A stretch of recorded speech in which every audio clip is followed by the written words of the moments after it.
안녕하세요, 여러분. 네, 제가 잠깐 기도하고 그리고 오늘 말씀 증거하는 시간 갖겠습니다. 하나님 감사합니다. 하나님 오늘도 우리에게 주일을 허락하여 주시고 주님의 부활하신 날을 기념하는 이 주일을 허락하여 주시고 하나님 말씀을 들을 수 있도록 하나님 우리 마음을 모아주시며 감사드립니다. 하나님 우리가 어떻게 진리를 알 수 있겠으며 우리가 어떻게 하나님 존전에 나아갈 수 있겠으며 우리가 어떻게 우리 마음에 선한 것을 담아둘 수 있겠습니까? 하나님 주의 성령이 아니시면 진리의 성령께서 이 자리에 임하시지 않으시면 우리와 함께 하시지 않으시면 하나님 우리의 모든 것들이 우리의 모든 발걸음들이 우리의 모든 수고가 다 헛됩니다. 하나님 이 모든 것들이 헛되지 않도록 되기 위해서는 반드시 진리의 성령께서 우리와 함께 하셔야만 하며 하나님 우리의 모든 삶 가운데 진리의 성령께서 하나님 진리로 하나님 우리를 보호하시고 진리 가운데 우리를 인도하여 주시지 않으면 하나님 우리의 모든 삶은 헛됩니다. 하나님 이 예배 가운데 주님께서 역사하여 주셔서 하나님 성령께서 모든 말씀이 입체로 살아날 수 있게 하여 주시며 하나님 진리가 진리 되어지고 말씀이 말씀 되어질 수 있는 시간이 될 수 있도록 성령 하나님 우리 가운데 함께 하여 주시기를 원합니다. 하나님 말씀을 증거하는 저는 사명을 받고 이 자리에 섰습니다만 하나님 저는 아무것도 아닙니다. 먼지와 같고 하나님 없어질 호흡과도 같은 그런 자입니다. 하나님 그러나 주님께서 이런 작은 자에게 하나님의 말씀을 하나님 증거할 수 있도록 사명을 부여하여 주셨사오니 그 사명 때문에 오늘도 살고 오늘도 말씀을 증거합니다. 하나님 이 자리 가운데 임하여 주시고 하나님 기뻐하시는 말씀 선포가 되고 예배가 될 수 있도록 주님 인도하여 주시오며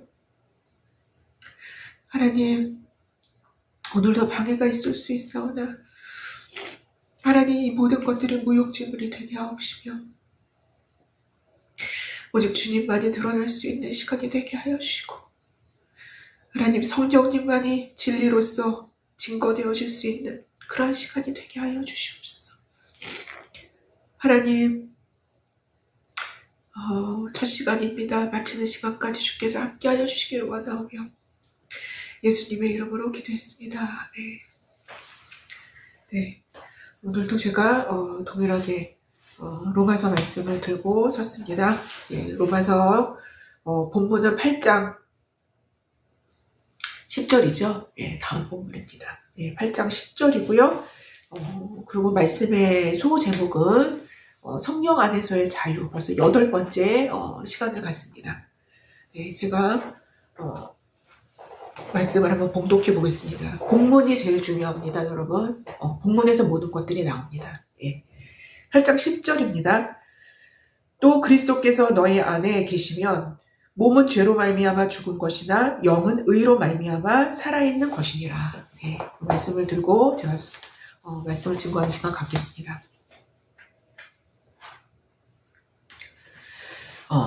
네. 오늘은 여러분 중 많은 분들이 들어본 적이 있을 법한 루터의 이야기를 해드리면서 설교를 시작해 볼까 합니다.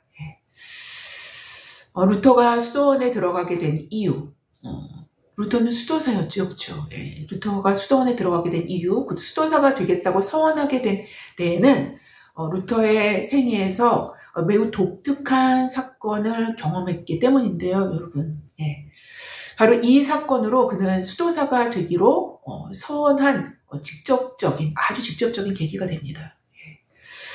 1505년 7월 아주 후덥지근한 어느 날 여름이죠. 뜻밖의 죽을 뻔한 일을 겪게 된 데에서 비롯이 됩니다. 예. 그때 그의 나이는 21살이었어요. 굉장히 젊은 나이였죠. 그렇죠? 예. 21살이었으며 예. 에르푸르트 대학생이었습니다. 예. 부모님을 찾아뵙고 학교로 돌아가는 길에 부모님을 찾아뵙고 고향에 가서 부모님을 찾아뵙고 학교로 다시 돌아오는 길에 하늘에서 갑자기 벼락이 치게 되었고 그로 인해서 루터는 나동그라지게 됩니다. 예. 어떤 기록으로는 그와 동행했던 한 친구가 있었다고 그래요. 예. 그래서 바로 그 친구는 이 벼락을 맞아서 완전히 즉사를 하게 됩니다. 루터는 이제 간신히 살아남은 거죠. 예. 루터는 너무도 놀라고 슬퍼서 친구를 부둥켜 안고 울었다고 합니다. 예. 사람의 생명이라는 것이 무엇인가? 한순간이 아닌가? 육체는 한 조각의 종이 부스러기와도 같지 않은가? 영원히 사라져 자취가 없을 것이니 도대체 지상에 있는 명예가 무슨 소용이란 말인가? 원래 루터는요 법학을 공부하고자 했어요. 왜냐면 루터의 아버지께서 법학을 전공해서 너는 법학자가 되라고 그 아버지의 소원이었기 때문에 루터는 이제 그 길로 가기를 원했는데 루터 자신도 이 사건을 통해서 완전히 확 그 삶이 바뀌게 된 거죠. 그 후 루터는 수도사에 들어가 수도사가 되었고 종교개혁의 횃불을 들게 됩니다. 만년에 몸이 허약해져서 병상에 눕게 되었는데 루터는 자기가 안식에 들어갈 것을 알았는지 죽게 될 것을 알았는지 한참을 명상에 잠겼다가 눈을 뜨고 마지막으로 이러한 말을 남겼다고 합니다. 나의 하나님은 나를 구원하시는 하나님이시다. 또 사망을 면케하시는 하나님이시다. 라고 그의 마지막 한마디를 역사는 기록을 합니다. 루터의 마지막 말과 같이 그리스도인들, 곧 하나님의 자녀로 입양된 백성은 사망을 면케하십니다. 사망을 면케하셔요. 그런데요, 여러분, 루터 역시 1546년 2월에 사망을 했어요. 예. 그것도 역사가 기록을 합니다. 예. 그렇다면 루터가 유언처럼 남긴 마지막 말에 담긴 의미는 당연히 영원한 사망을 면케하시는 하나님이심을 말했을 것임은 분명하죠. 예. 그리고 이것이 곧 성도의 구원, 바로 우리를 구원하시는 하나님으로 표현될 수 있을 것입니다. 인간의 몸은 아담의 범죄 이후로 죽음이 지배하게 되었고 그래서 인간은 모두 죽을 것입니다. 인간이라면 육체의 죽음을 피할 수 있는 자는 아무도 없어요. 육체의 죽음을 피할 수 있는 자는 단 한 명도 없습니다. 성경은 인간의 몸의 죽음, 곧 육체의 죽음이라는 인류 보편적인 그러면서도 부인할 수 없는 사실에 대한 근원적인 이유를 제공하고 있는데요. 그 이유를 밝히고 있어요. 바로 인간 육체의 죽음은 창조주 하나님과의 관계를 단절케 만들었던 죄에 있음을 분명하게 언급합니다. 인간에게 왜 죽음이 있는가를 이야기해주고 있는 것은 현대의 그 어느 사상도 이야기해주고 있지 않아요. 왜 인간에게 죽음이 들어왔는지를 아무도 모릅니다. 그러나 성경은 그거를 얘기하고 있어요.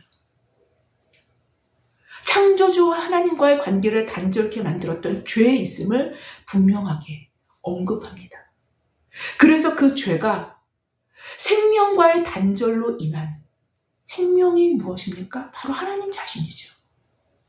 생명과의 단절로 인한 죽음을 가져온 것입니다. 따라서 우리는 이 사실에서 또 하나의 진리를 확인할 수 있게 합니다. 즉 역으로 창조주 하나님과의 완전한 관계의 회복은 우리로 먼저 영원한 사망으로 표현될 수 있는 그 죽음에서 생명으로 옮겨지게 된다는 것입니다. 완전한 회복이죠. 그 관계가 다시 회복이 되면 죽음에서부터 또 회복이 되는 것입니다.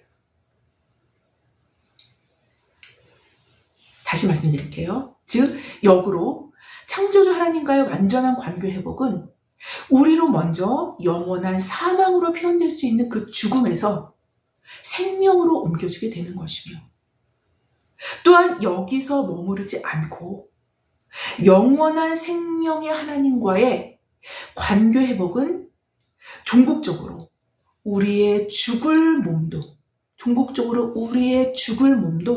살게 되는 지점까지 이르는 아주 완벽한 회복에까지 이르게 된다는 것입니다. 근데 우리 영이 먼저 회복이 되고 그 다음에 우리 몸이 회복이 되는 것입니다. 여기서의 순서가 존재하는데 방금 말씀드린 것처럼 첫째는 영의 회복이요. 둘째는 영의 몸으로 새롭게 회복될 몸의 회복인 것입니다. 영의 몸으로 새롭게 회복될 몸의 회복인 것이에요. 이게 두 번째 회복이죠. 이 순서는 변할 수 없는 진리인 것입니다. 바로 이러한 인류 보편적인, 아니 그렇게 되어진 죽음 앞에서 루터는 지극히 작고 먼지와도 같은 자신의 실존을 목격하게 된 것입니다. 다윗도 그 시편에서 이렇게 기록한 바 있습니다. 이는 그가 우리의 체질을 아시며 우리가 단지 먼지뿐임을 기억하시니라. 인생은 그 나리의 풀과 같으며 그 영화가 들의 꽃과 같도다. 그것은 바람이 지나가면 없어지나니 그 있던 자리도 다시 알지 못하거니와. 그 있던 자리도 흔적조차 없어진다는 것입니다. 인간 실존의 현주소를 보게 될 때 인간은 그 삶을 대우하는 태도가 그래서 바뀌게 됩니다. 인간 실존의 현주소를 진짜로 보게 될 때, 실제로 그것을 직면하게 될 때 인간은 그제서야 그 삶을 대우하는 태도가 바뀌게 되는 거예요. 바로 이러한 실존적 현주소를 배울 수 있는 좋은 스승은 어쩌면 루터가 경험한 죽음이라는 그 그림자 앞에 그 배움이 있었던 것입니다. 전능자는 이러한 죽음의 그림자조차도 선용하시는 분이신데요. 그분은 이것을 통해 우리 자신과 우리의 삶을 정직하게 볼 수 있는 거울로 역사용하십니다. 역이용하시는 거예요.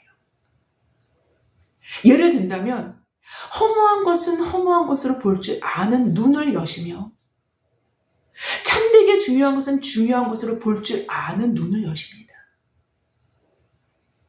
악은 악으로 볼 수 있는 눈과 선을 선으로 볼 수 있는 눈은 인간의 모든 인간적인 원함과 욕심들을 벗어 던질 때에야 그 시력이 회복되는 것이기 때문에 이것도 바로 이때서야 더욱 선명하게 볼 줄 아는 눈을 갖게 되는 것입니다. 어쩌면 루터는 이 21살의 젊은 대학생으로 죽음의 그림자 앞에서 눈이 열린 것이라고 할 수 있을 것입니다. 하나님의 뜻을 위해서 열린 눈을 주시고자 하셨기에 이는 이 모든 경험들을 허락하셨으리라 라는 생각을 하게 됩니다.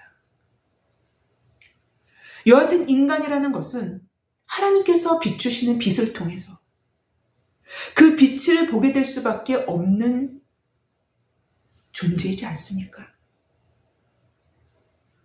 죽음의 그림자를 볼 수 있다는 것은 그것을 볼 수 있을 만한 빛을 받았기 때문인데요. 그리고 그 빛으로 우리는 참 빛의 필요성을 절감하고 참 빛으로 나아가고자 하는 갈급함을 얻게 된다는 것입니다.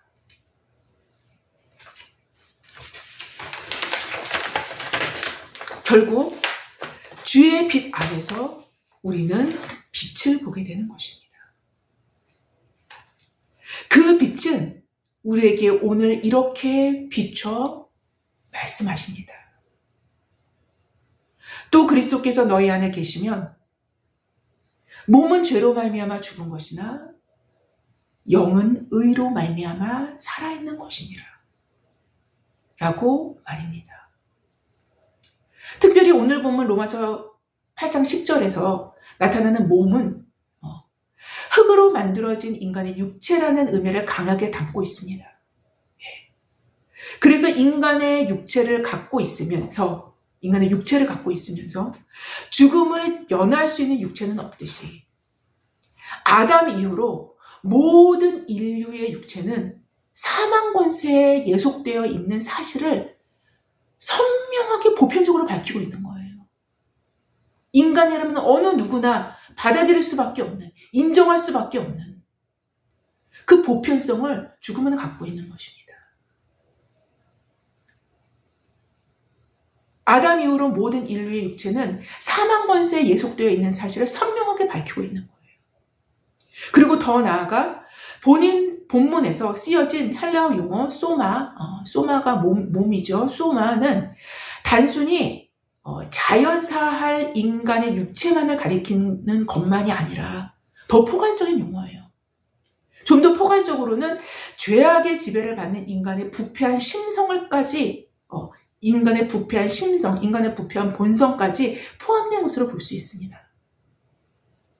곧 오늘 로마서 8장 10절 말씀은 또 그리스도께서 너희 안에 계시면 이는 또 그리스도께서 너희 안에 계시면 이라는 전제를 혹은 조건을 갖고 이렇게 말씀하시는 것인데요. 몸은 죄로 말미암아 죽은 것이나 영은 의로 말미암아 살아있는 것이니라 라고 말입니다. 이렇게 말씀하시고 계셔요. 그리스도께서 너희 안에 거하시면 이란 의미는 그리스도께서 우리 안에 거하실 수 있는 실제적인 방법인 그리스도의 영, 곧 성령에 내주하신다라는 그런 방법으로 거하신다라는 것입니다. 거하시는데 만약 그리스도의 영, 곧 성령이 내주하신다면 몸은 죄로 말미암아 죽은 것이나 영은 의로 말미암아 살아있게 된다라는 것입니다.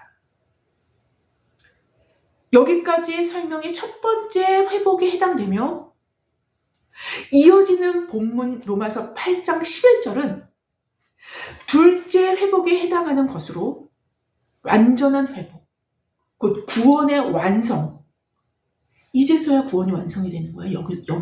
여기까지 이루어야 구원이 완성이 되는데요. 곧 구원의 완성을 의미하는 영의 몸의 속량을 의미하는 것이라고 할 수 있을 것입니다.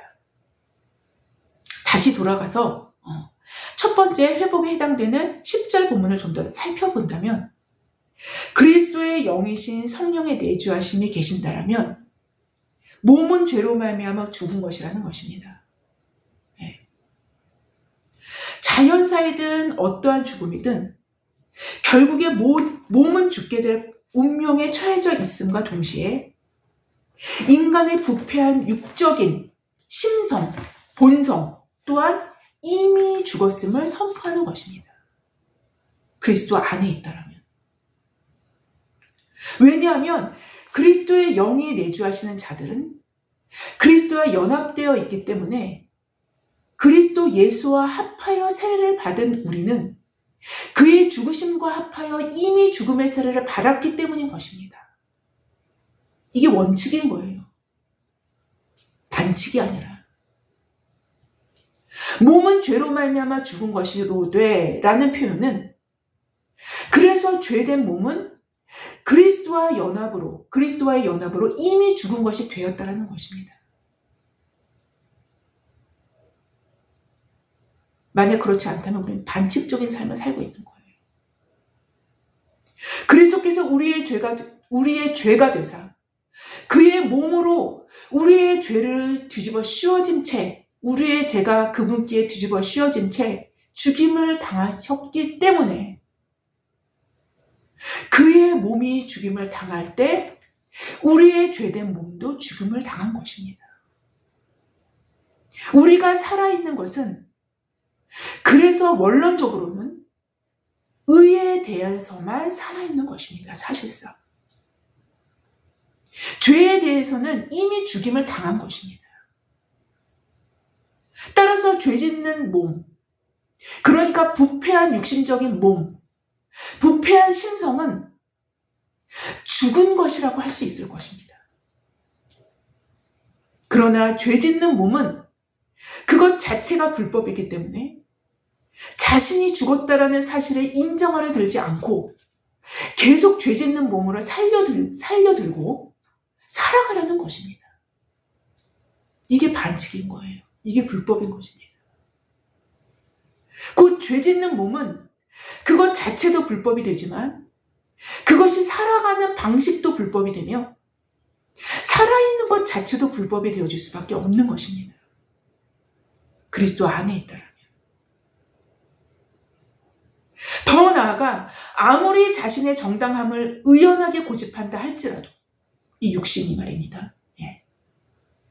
자신의 정당함을 의연하게 고집한다 할지라도 결국에는 자연사나 혹은 어떠한 방식으로든 결국엔 죽음으로 마무리되어질 뿐이라는 거예요. 이러한 모든 현실적인 현상들을 감안해서 사도는 로마서 6장 11절에 로마서 6장 11절이라면 이미 우리가 지나온 것입니다. 지나온 본문이에요. 이렇게 말씀하시고 계신 것입니다. 이와 같이 너희도 너희 자신을 죄에 대하여는 죽은 자요 그리스도 예수 안에서 하나님께 대하여 곧 의에 대하여서죠. 대하여서는 살아있는 자로 여길지어다 라고 말입니다. 여길지어다라는 의미에는 뚜렷한 믿음이 내포되어 있는 거예요. 믿음이 내포되어 있는 것입니다. 우리의 믿음대로 그냥 단순하게 믿고 나아가라. 그리스도께서 죽으셨지 않느냐. 대신 죽음으로 너의 죄를 속량하셨지 않느냐. 믿고 나아가라는 것입니다. 이미 네가 죽었음을, 이미 너의 육신적인 본성들이 죽었음을 믿고 나아가라는 것이라는 것입니다. 우리의 믿음대로 그냥 단순하게 믿고 나아가라는 의미입니다. 이 말씀은 실제가 되는, 현실이 되는 믿음으로 행하라는 의미로서 그럴 때 내주하시는 그리스도의 영께서 우리를 실제로 현실적으로 도우실 것이라는 것입니다. 그렇게 믿고 그냥 해버리라는 거예요. 그렇게 믿고 그냥 행함으로 질러버리라는 것입니다.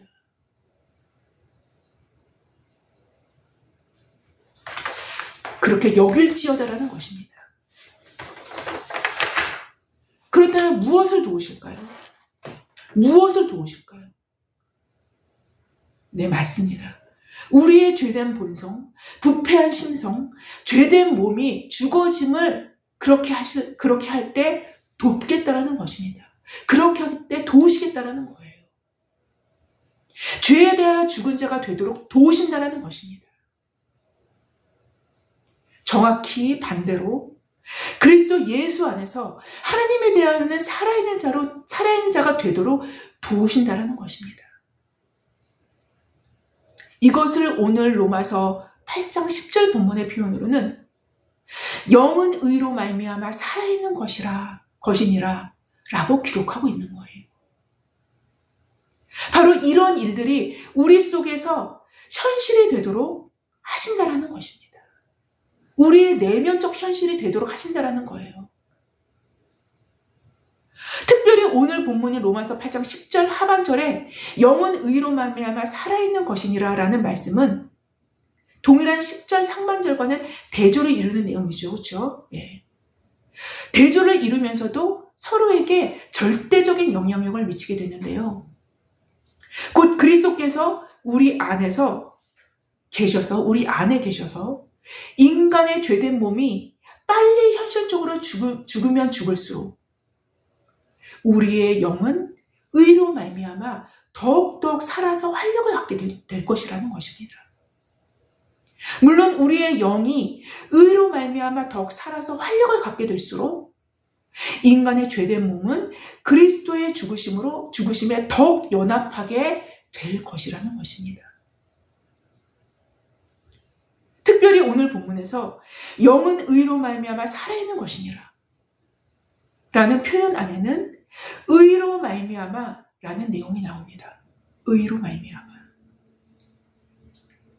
일반적으로는 그리스도로 인하여 받게 되는 법적인 의, 곧 여러분 잘 아시는 칭의로 설명해낼 수 있습니다.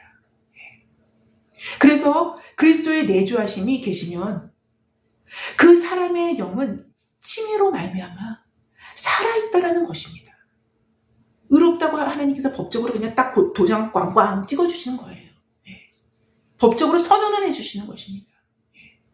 그게 칭의죠. 영은 칭의로 말미암아 살아있다라는 것입니다. 이 설명이 무리가 없는 이유는 아무런 무리가 없는 이유는 칭의는 그리스도의 피값으로 얻게 된 의로서 우리에게 전가된 이 의로 인하여 법적인 의로움을 획득한 셈이기 때문에 하나님과의 관계의 문이 열리는 절대적인 키가 되어질 수 있기 때문인 거예요. 절대적인 키입니다. 절대적인 키. 하나님과의 관계가 열린다면 바로 그 하나님이 생명이시기 때문에 살아나게 되는 것이며 그 관계로서 우리가 살아나게 되는 거예요. 살아나게 되는 것이며 살아있게 되는 것이기 때문인 거예요. 그러나 우리는 여기서 한 가지를 더 염두에 두어야만 합니다. 반드시. 칭의가 하나님과의 관계의 문을 여는 절대적인 키가 되지만 그 키는 되지만 그 문을 연 것으로서 완성되는 것은 아닙니다. 완성되는 게 아니에요. 오히려 완성으로 나아갈 수 있는 그 문과 그 길을 얻는 것이지 우리는 그 문을 통과해서 의의 길로 따라 걸어가야 할 책임이 부여되기 시작하는 그 시발점이라는 거예요. 그 시작점이 된다는 것입니다. 제가 이 말씀을 여러 번 말씀드렸어요. 그것을 반드시 기억해야 합니다. 법적인 의로움의 획득은 실존적인 의로움으로 변화되어야 할 책임을 부여받게 되는 시점이기도 하는 거예요. 왜냐하면 그렇게 되지 않을 시에는 그리스도의 피값으로 얻어진 그 칭의를 주신 자의 목적대로 사용하기보다는 오히려 칭의를 이용해서 칭의를 남용해서 칭의를 악용해서 그리스도의 피값을 헐값으로 만들어 그리스도를 다시 십자가에 못 박아 드러내놓고 욕되게 하는 지경까지 이를 수 있게 되기 때문인 거예요.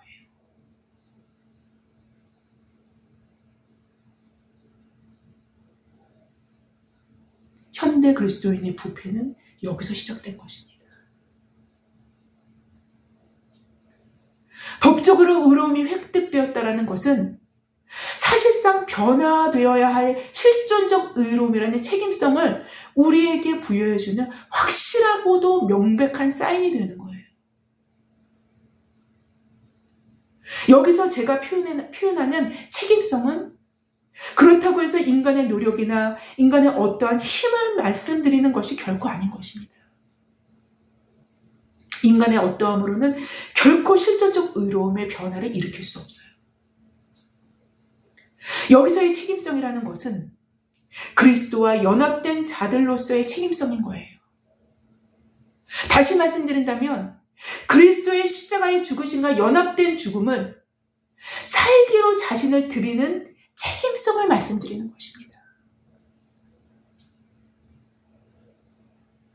이미 그 핏값은요, 약속을 의미하는 거예요. 언약을 의미하는 거예요. 그 핏값을. 그렇게 하겠습니다. 이제는. 우리가 그렇게 하겠습니다라는 언약을 의미하는 겁니다. 그 핏값은요. 바로 이런 자들만이 그의 살으심과 같이 연합된 살리심, 곧 부활에 참여하게 되는 것입니다. 이 책임성은 곧 언약 백성으로서의 그분의 언약을 책임성 있게 받아들이는 것이기도 합니다. 그렇지 않겠어요, 여러분? 언약이란, 언약 백성이란 그분의 언약 안에 있는 자들로서 그의 계명을 지키기로 서약한 자들을 의미합니다. 따라서 언약에는 언제나 책임과 의무를 동반하게 됩니다.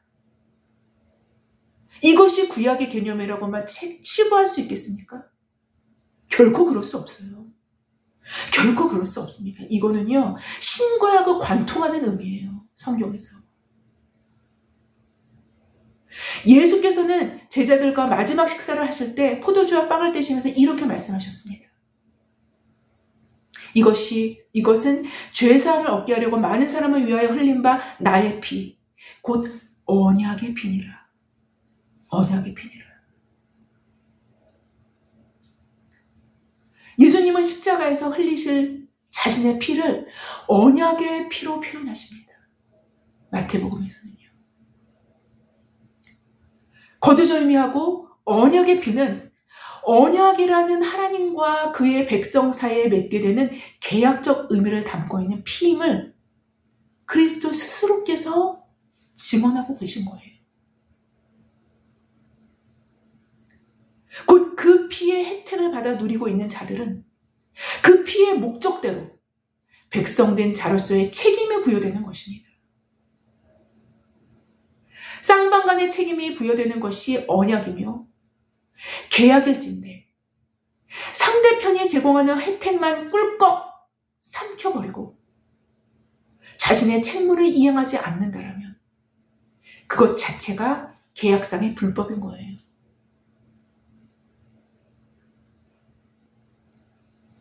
우리는 칭의의 측면에서도 이것은 그대로 적용된다는 것을 반드시 기억해야만 한다는 것을 강조할 필요는 충분히 있을 것이라 생각합니다. 이미 오늘 본문이 로마서 8장 10절의 하반절 말씀인 영은 의로 말미암아 살아있는 것이니라 라는 말씀은 이러한 내용들을 내포하는 의미로서의 의가 될 것임은 분명합니다. 그렇게 된다면 그리스도 안에 있는 그 영들은 의로 말미암아 충만할 것이며 죄에 대하여, 의에 대하여, 심판에 대하여 세상을 책망하시는 그 성령께서 우리 안에 남겨진 세상도, 우리 안에 남겨진 세상을 향해서도 그렇게 하실 것이기에, 그렇게 하실 것이기에 이러한 진리의 성령을 따르는 자들은 법정적 의로움을 통해서 실존적 의로움에 이르는 때까지 우리를 이끌어 가실 것이며 하나님의 언약 백성으로서 그 위치와 지위에 맞게 이르도록 끊임없이 단련해 나가실 것임은 분명한 사실인 것입니다.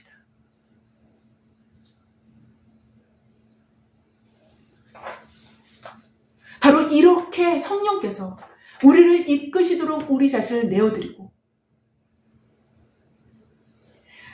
굴복시키는 것이 곧 그것이 책임성인 거예요. 그것이 책임성인 것입니다. 그것이 언약 백성된 자로서의 의무이자 특권인 것입니다. 그래서 오늘 보면 로마서 8장 10절은 또 그리스도께서 너희 안에 계시면 몸은 죄로 말미암아 죽은 것이나 영은 의로 말미암아 살아있는 것이니라 라고 기록하고 계신 것입니다. 마지막으로 한 가지를 더 설명하고 설교를 마칠까 합니다. 하반절에 영은 의로 말미암아 살아있는 것이니라고 말씀하셨는데요. 여기서의 의를 지금까지는 칭의와 연결하여 생각해 보았다면 칭의보다 더 포괄적인 의미에서의 의라는 개념으로 접근해서도 우리는 또한 진리를 깨달을 수 있게 됩니다. 일반적으로 의, 공의는 히브리어로 ጼ데카, 여러분 잘 아시죠? 너무 많이 들어왔죠? ጼ데카라는 용어를 사용하고, 정의는 좀 더 행동적인 측면이 강한, 그러니까 사회적인 측면이 강한 것으로 나타나는데요. 미슈파트라고 라는 용어를 사용하죠. 그래서 미슈파트는 또 다른 의미로서는 판결, 공평, 법령, 심판, 공정성 이라는 의미들로도 이 미슈파트는 사용을 하고 있습니다. 사용되기도 합니다. 그 용례가 다 포괄적으로 다 사용이 돼요. 그런데요, 이런 모든 의는 궁극적으로 의미되어질 수밖에 없는 것은 하나님과의 올바른 관계로 귀결되고 응축된다는 것입니다. 그게 응축이 돼요. 이것을 설명한 사람이 성경학자 알렉 모티어라는 사람이 있는데요. 그는 이렇게 말했다고 합니다. 의롭다라는 말은 하나님과 올바른 관계를 맺고 있는 까닭에, 삶에 맞닥뜨리게 되어지는 모든 관계를 바로잡는 일에 자연스럽게 헌신한다 라는 의미로 정의되어질 수 있다 라고 기록합니다. 이 알렉 모티어라는 분이 상당히 핵심을 찌르는 의미로 잘 파악을 해내고 있는데요. 사실상 의로움은 하나님과의 바른 관계이며, 또 하나님과의 바른 관계를 위해서 내 이웃과 바른 관계를 맺는 것이라고 할 수 있기 때문인 거예요. 올곧은 관계를 맺는 것이, 그게 바로 하나님과의 관계를 바로 맺는 것입니다. 따라서 자신이 우습게 생각할 만한 누군가를 함부로 대우하거나 멸시한다면, 그러한 바르지 않은 관계는 하나님과도 바른 관계를 맺을 수 없게 하는 원인으로 제공되게 됩니다. 이러한 의미로서 성경에서는 수다하게 말씀하시고 계셔요. 신구약을 모두 합쳐서요, 여러분. 바로 여기에서 여타의 모든 공의와 정의의 문제들이 발생하게 되는 것입니다. 아주 많은 가지들이 뻗쳐서 사회 정의, 그런 모든 정의로움과 공의로움의 문제들이 다 발생을 하는 거예요. 여하튼 영은 의로 말미암아 살아있는 것이니라 라는 의미를 이런 측면에서 생각한다면, 우리가 하나님과의 바른 관계를 맺을 때에야 우리의 영은 살아나게 되어 있고, 그제서야 우리의 영은 살아나게 되어 있습니다. 살게 되어 있는 거예요. 바로 이 영적 원리는 동일하게 흐르고 있음을 확인하게 됩니다. 또한 이것을 생각한다 할지라도 우리는 법정적 의로움을 얻는 칭의에서 끝내는 이것이 이 법정적 측면의 의로움을 얻는 칭의에서 끝내는 것이, 거기서 그냥 마치는 것이, 구원이 마치는 것이, 구원이 완성되는 것이 아님을 우리는 너무나 선명하게 볼 수 있게 되는 거예요. 진정한 관계는 시간을 두고 흐르게 되어 있으며, 아니 시간을 넘어 영혼을 향해 나아가는 것이 바로 하나님과의 관계인 것입니다. 하나님과의 참된 관계는 법정적 선언, 곧 의로움의 선언에서 끝날 수 있는 문제가 아니라는 거예요. 관계는 하나님과 사귈 수 있을 만한 어떠한 사귐의 수준으로 지속적으로 관계되어 나아갈 때만 그 관계가 계속 관계되어지는 거예요. 그 관계가 계속 연결되어지는 것입니다. 곧 실존적 의로움의 상태로 거듭되는 변화를 겪으면서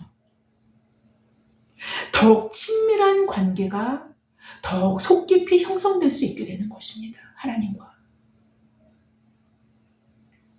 사실상 이 목적을 위해서 하나님은 친히를 자신의 아들을 통해, 자신의 아들의 핏값을 통해 우리에게 주신 거예요. 왜냐하면 그래야 그 법적 근거로 하나님의 보좌를 향해 나아갈 수 있고, 또 그렇게 할 때야 하나님과의 참된 관계를 맺게 하는데 절대절명으로 필요한 모든 것들을 공급받을 수 있게 되기 때문인 거예요. 이 칭의가 열리지 않으면요, 법적인 선언이 열리지 않으면요, 아예 공급할 수 있는 공급 그 루트가 다 막혀버리는 거예요.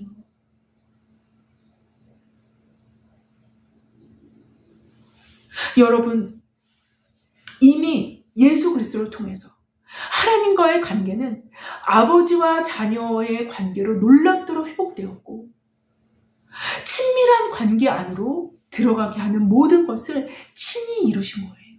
친히. 그러나 또한 친히 이루신 이 모든 은혜가 은혜되도록, 그 은혜가 우리의 삶의 공간에서 입체로 살아날 수 있도록 하기 위해서도 우리는 또한 필요한 모든 것을 공급받는 은혜를 얻어야 하는 것입니다. 루터 시대에 역시 그리스도는 이미 완성된 사역을 통해 하나님과의 관계의 문을 열어놓으셨지만, 루터에게 당신의 특별한 은혜를 부으사 진리가 진리로 그 시대 가운데 혹은 후세대 가운데 드러나고 폭로되는 은혜를 더하셨던 것과도 같이 우리 시대에 부으실 주의 진리가 많은 사람들에게 입체적으로 살아날 수 있는 그 은혜를 구해야만 할 것입니다.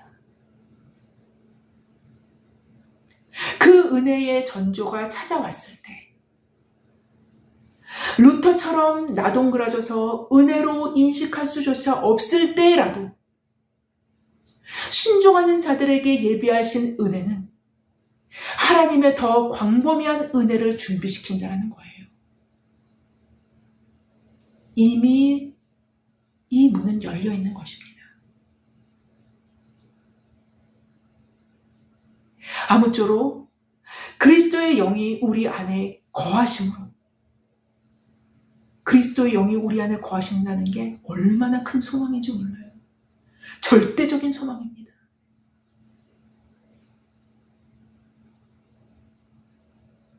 하나님은 너무도 신실하신 분이에요.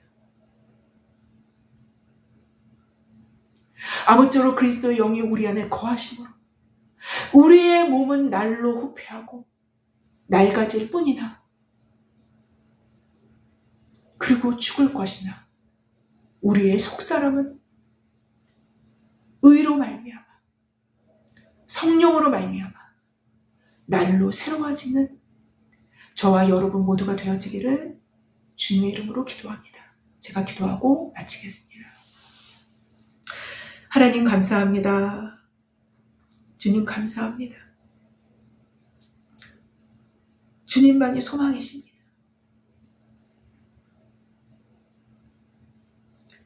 주님이 다 이루셨습니다. 그러나 그 이루심이 우리에게 온전히 이루심이 되기 위해서는 우리의 책임성이 남아있고 우리의 순종이 남아있습니다.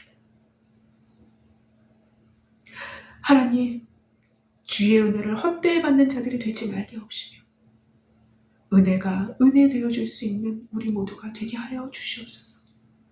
감사하며 예수님의 이름으로 기도했습니다. 아멘. 감사합니다.